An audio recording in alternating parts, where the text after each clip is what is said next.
It was a Saturday morning and the air outside was calm, but inside Emma's chest everything was heavy. She was driving toward her ex's house to pick up their 6-year-old daughter Lily. For most parents this would be a routine moment, but for Emma it had become the hardest part of her week. Her ex-husband Ryan had recently started living with someone new. A woman he used to call his friend. Her name was Claire, and the thought of seeing them together made Emma's stomach twist every time she had to pull into their driveway. Ryan and Emma had been married for 7 years. They met in college and built everything from scratch. They bought a little house, started a small business together and raised Lily with all the love they had. But when Ryan started working late nights with Claire, the friendly coworker who always seemed too available, Emma knew something was wrong. It took months before she had proof. One message, one photo, one lie after another. When everything broke apart, Ryan said he wanted peace and maturity. He said co-parenting would be easy if they both just focused on Lily. Emma agreed for the sake of her daughter, but deep inside she was shattered. The first few months after the divorce were hard but manageable. She had her own apartment and Lily spent alternate weekends with her dad. The problem started when Ryan moved Claire into the same house that Emma had decorated years ago. The same house where Lily took her first steps. Emma felt like her life had been replaced. Every time she came to pick up her daughter she had to stand at the door where Claire's voice could be heard laughing in the background. Claire who used to call her friend. Claire who used to come over for dinner when Ryan and Emma were married. That morning Emma told herself to stay calm. She parked in front of the house and took a deep breath. Lily came running out with her backpack bouncing on her shoulders. Emma smiled and hugged her tightly, but then Ryan appeared behind her with his usual easy grin. And beside him stood Claire wearing one of the same dresses Emma had once owned. It was a small detail but it cut deep. Claire waved like nothing had ever happened. Emma forced a polite smile and said hello.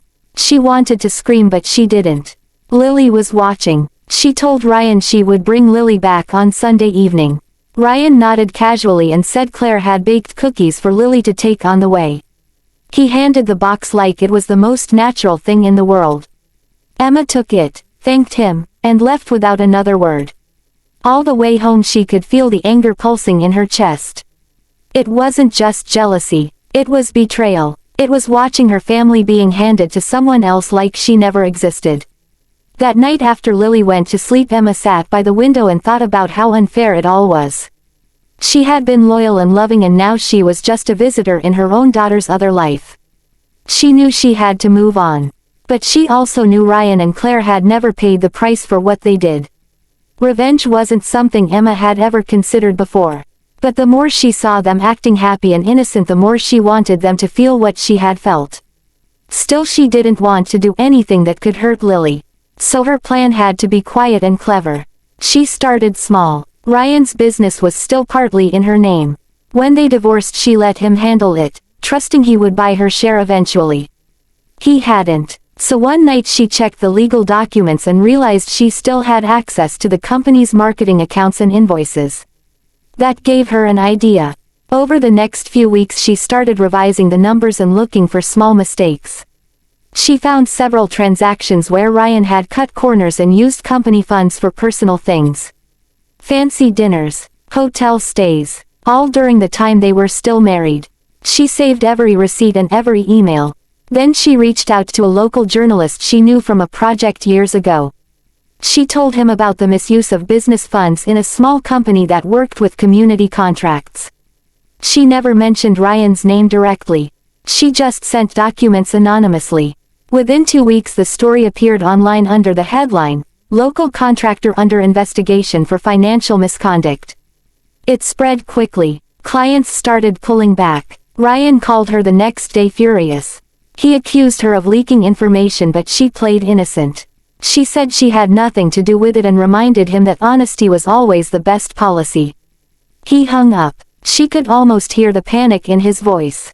But Emma wasn't done. She knew Claire worked in a rival firm that had recently partnered with Ryan's company. When the scandal broke, Claire's boss began questioning her involvement. Rumors started spreading that Claire was part of the financial mess. Her boss suspended her until everything was cleared up. Emma didn't smile. She just felt calm for the first time in months. She focused on Lily, took her to the park, helped her with homework, and started painting again, something she hadn't done in years. For once she wasn't consumed by sadness. A few weeks later Ryan texted asking if they could talk. She agreed to meet him at a cafe near his office. He looked tired, older somehow. He admitted that things had gone badly. He said he missed how simple life used to be when they worked together. He said Claire was blaming him for everything and things between them were falling apart. Emma listened quietly. When he asked if she had really sent the documents, she looked straight at him and said sometimes the truth finds its way out no matter who hides it. Ryan lowered his eyes. He knew then that she had done it, but he also knew he couldn't prove it. After that meeting, Emma drove home feeling lighter. Not because she had ruined him, but because she had finally balanced the scales. Months passed. Ryan's business reputation never fully recovered. He eventually sold his share to a partner and moved out of the house. Claire left him soon after. Emma still met him occasionally for Lily's sake, but now the power between them had changed. He was polite and cautious around her.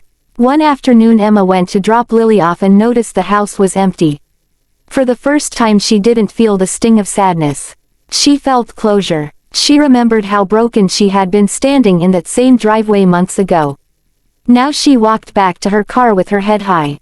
Lily, sitting in the back seat, asked if Daddy would be okay. Emma smiled and said yes, everyone learns in their own way. She meant it. She didn't hate Ryan anymore. She just no longer cared. A year later Emma's life looked completely different. She had started her own design studio and was doing well. Her work got attention online and she even got offers to collaborate with companies that once worked with Ryan. She had turned pain into power. One evening she was working late when she got a message from Ryan. It was short. He wrote that he was sorry for everything and that he finally understood what he had lost. He hoped she was happy. She stared at the message for a while then put the phone down. She didn't reply. That night Emma walked out to her balcony and looked at the city lights. She thought about how life had changed. Revenge had never been her plan at first. But sometimes people who hurt others need to face what they've done. Not through shouting or fighting but through truth and consequence. For her it wasn't about destroying Ryan. It was about reclaiming herself. Every time she had walked up that driveway to pick up her daughter she had felt powerless. Now she felt whole again. The best part was that Lily never saw her mother bitter or broken. She saw her strong, calm and kind. That was the real victory. Co-parenting wasn't easy. It never would be. But Emma had learned that sometimes strength doesn't come from pretending things are fine. It comes from facing pain, using it, and then letting it go. She still picked up Lily every other weekend but now it was from a small apartment Ryan rented near the city. There was no tension, no awkward greetings. Just two people who had once shared a life, now sharing responsibility for someone they both loved more than anything. Every time Emma drove away with Lily, she would glance in the mirror and see her daughter's bright face smiling. That was enough. The past was over. She didn't need to prove anything anymore. In the end, revenge hadn't been about payback. It was about balance. It was about making sure that people who lie and betray realize that actions have weight. Emma had simply allowed the truth to do the work for her. If anyone had told her years ago that she'd be this calm after everything Ryan did, she wouldn't have believed it. But sometimes peace doesn't come from forgiveness alone. It comes from justice. Quiet, steady, natural justice. Now every time she heard someone say co-parenting was easy, she smiled a little. Because she knew better. Co-parenting wasn't easy. Picking up your child from your ex's house where he lived with his crush wasn't easy. But surviving it, rising above it, and walking away stronger than before, that was something only experience could teach. Emma learned that revenge doesn't have to be loud or cruel. Sometimes the best revenge is simply becoming the person they can never hurt again. And that was exactly who she became.